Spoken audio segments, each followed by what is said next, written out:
Right, so here we have an equation, and what are the two solutions for this equation? Recognize that this is a quadratic because this is x squared, so the largest variable in the equation is raised to the second power. So this is a parabola, and in fact it's a parabola that does this because the a in front of x squared is positive. Right, it's 1, it's just invisible, you can't see it, right? But it's not in any type of particular form because remember it's ax squared plus bx plus c equals 0, or y, right? In this case, we're setting y equal to 0 so that we can find when y is 0, it gives us the x-intercepts. So the lesser and greater x-intercepts. Right, so we need to go from here, this is just no form, to standard form, and then from standard form to factored form, so I have to factor it.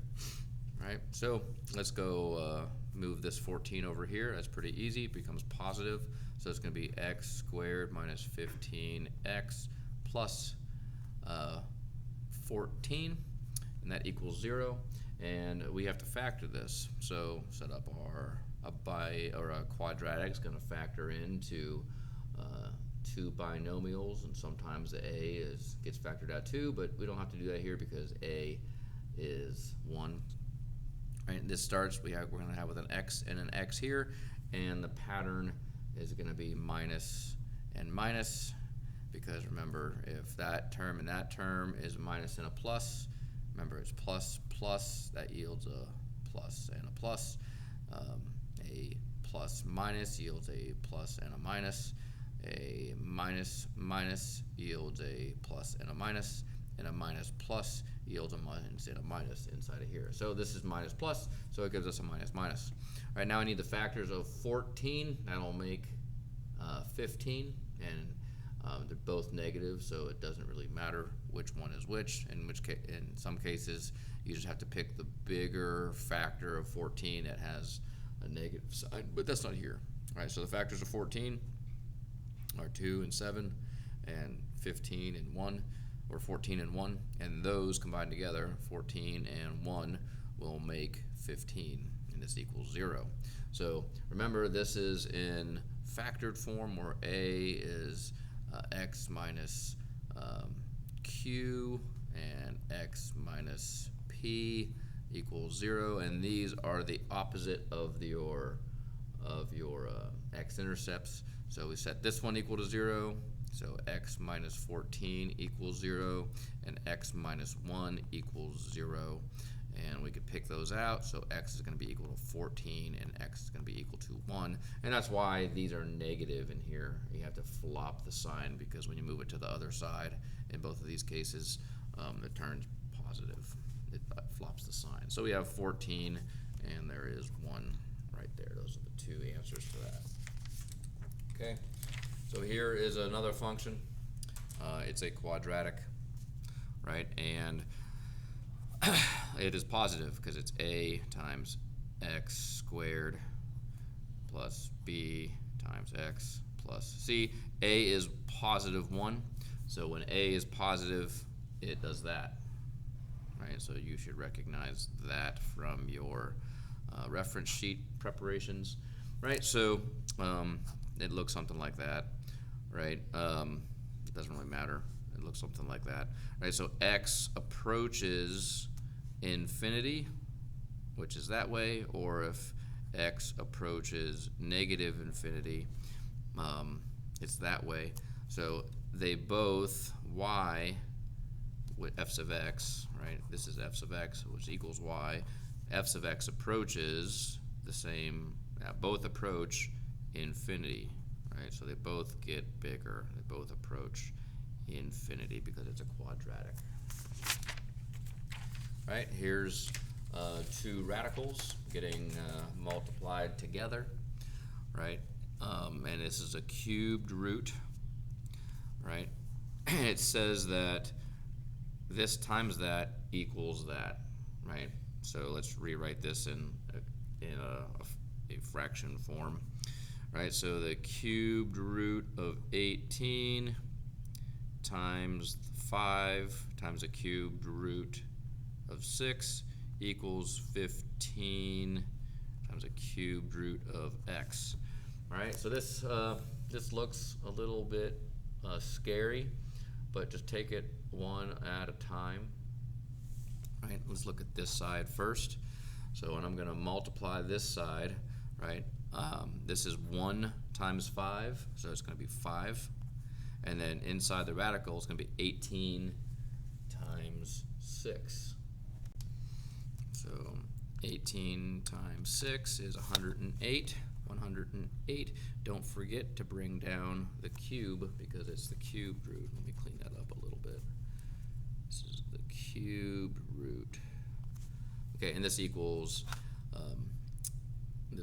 15 times the cubed root of x. Okay, so now I'm gonna get rid of these coefficients here. I'm gonna divide both sides by 5. Right, and get rid of that 5 there. Right, so I'm gonna get the cubed root of 108 equals 15 divided by 5 is 3 times the cubed root of x. All right, so I've cleaned it up a little bit.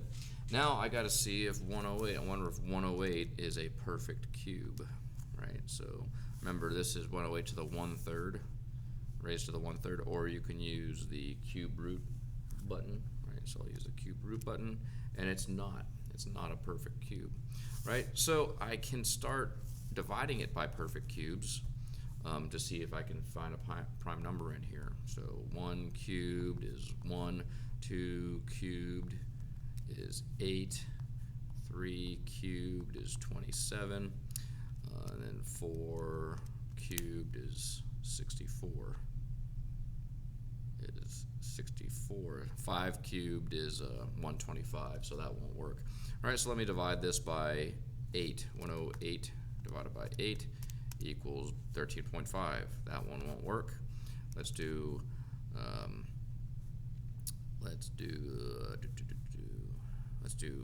108 divided by 27.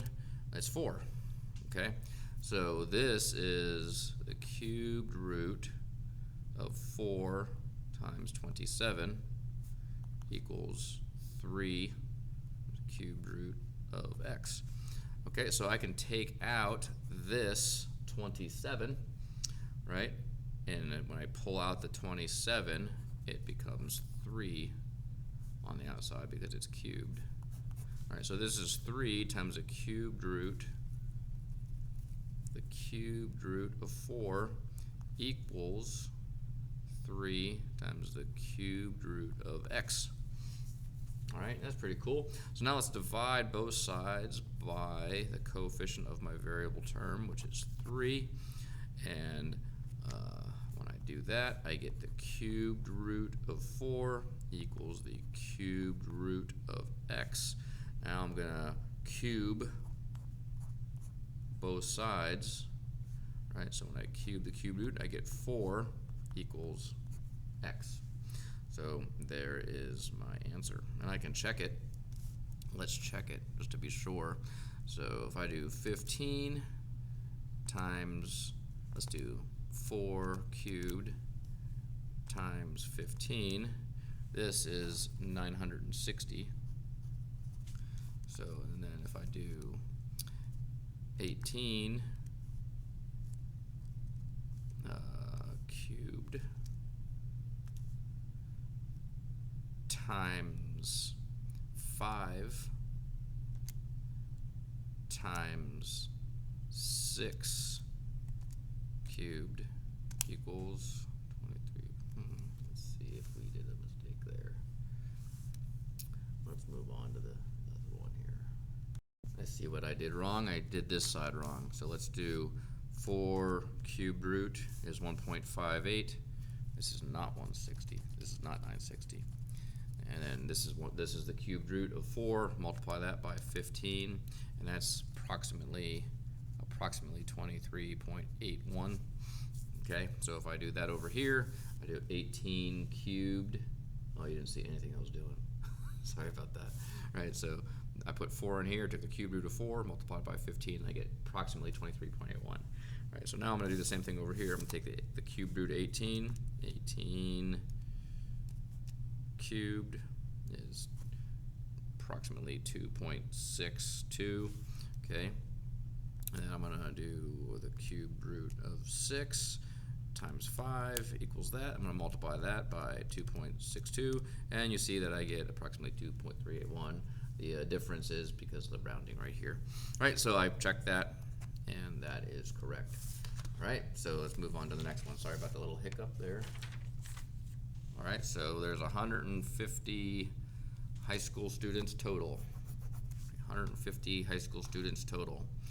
And how many more was what we're looking for. So now we need to just figure out the difference. How many more is the difference? Okay, so at high school, juniors and seniors, so we're using both column, chose honey mustard sauce. So honey mustard is these over sweet and sour sauce, which is these. So 26 plus 22 plus 26 is 48, and then that's 30, that's 23. So it's going to be 48 minus 23, which is 25 students. 25 students. That was pretty easy. And last one, here are two functions. This one tells me it's exponential. This one is a linear. And in fact, I could figure out the slope if I wanted to on this one. Let's see, it starts here and it goes up to there until I get another good point on the line. So it goes up 1, 2, 3, 4, 5, 6, 7, or 8 minus 1, which is my delta y is 7, and my delta x is 2, because it goes over 2 more. My delta x equals 2, so my slope is positive 7/2, and my y-intercept is 1. So y equals my slope, which is 7/2 times x, plus my y-intercept, and that is my equation for there. Okay, but let's answer the question asked. Oh, let's do this one too. This gives me a y-intercept, right? And I can figure out what the b value is by dividing this by that, and then this by this, and this by this by this. And so if I do that each time, I get 2. So this is my b value is 2, and my y-intercept is here. So y equals a, which is 1, right, times b, which is 2 raised to the x. So that's pretty simple. But I don't have to write the 2, so it's just going to, or the 1, so it's going to be y equals, or f sub x, or g sub x in this case, equals 2 to the x. That's that one. But that doesn't really answer the question. That was just me showing you how to do that stuff. Right, so which statement correctly compares the functions? So as x and x increase, which will become a greater than, right? So remember, exponentials are the biggest. They will become the biggest as x goes up, right? So as g sub x goes up, it will eventually be greater than f sub x. And that is true, because this is f sub x, and this is g sub x. So this is exponent, so this is a true statement.